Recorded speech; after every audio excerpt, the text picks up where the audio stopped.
ఇక హైదరాబాద్ దోమలగూడలో Aam Aadmi party state women wing అధ్యక్షురాలు హేమా సుదర్శన్ జిల్లోల ఉప్పల్ కన్వీనర్ సుధారాణి ఆధ్వర్యంలో సమావేశం నిర్వహించారు. ఈ సమావేశంలో పలువురు పార్టీ నాయకులు మాట్లాడారు. తెలంగాణ రాజకీయాల్లో ఆమ్ ఆద్మీ పార్టీ తన వేగాన్ని మరింత పెంచుతుందని, గ్రామ స్థాయి నుంచి రాష్ట్ర స్థాయి వరకు పార్టీ ప్రస్థానం విస్తరిస్తుందని నేతలు తెలిపారు. పార్టీలోకి భారీగా చేరికలు కొనసాగుతున్నాయని వెల్లడించారు. ఇప్పటికే తెలంగాణ వ్యాప్తంగా 1,20,000 మందికి పైగా సభ్యులను నమోదు చేసిన ఆమ్ ఆద్మీ పార్టీ ప్రజలకు ఒక ప్రత్యామ్నాయం, రాజకీయ శక్తిగా నిలవడమే లక్ష్యంగా ముందుకు సాగుతుందని పేర్కొన్నారు. అయితే నల్గొండ జిల్లా నాగార్జునసాగర్ నియోజకవర్గం పెద్దపల్లి గ్రామంలో జరిగిన సభ్యత్వ కార్యక్రమంలో 279 మంది ఆమ్ ఆద్మీ పార్టీలో చేరారు.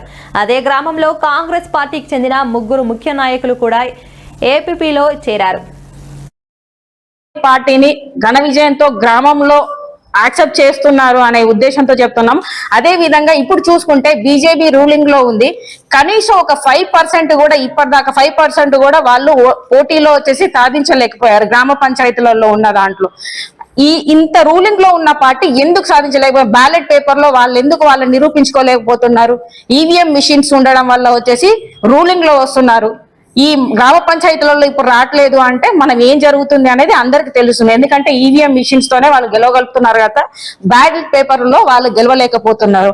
ఉంది అక్కడ ఏంటంటే బ్లాక్స్ నడుస్తున్నాయి. 2,800 బ్లాక్స్ కి వచ్చేసి 1,800 మెజారిటీ వచ్చేసి గెలిచింది. ఆల్రెడీ 18 మెజారిటీ ఉంది, 1,800 మెజారిటీ ఉంది.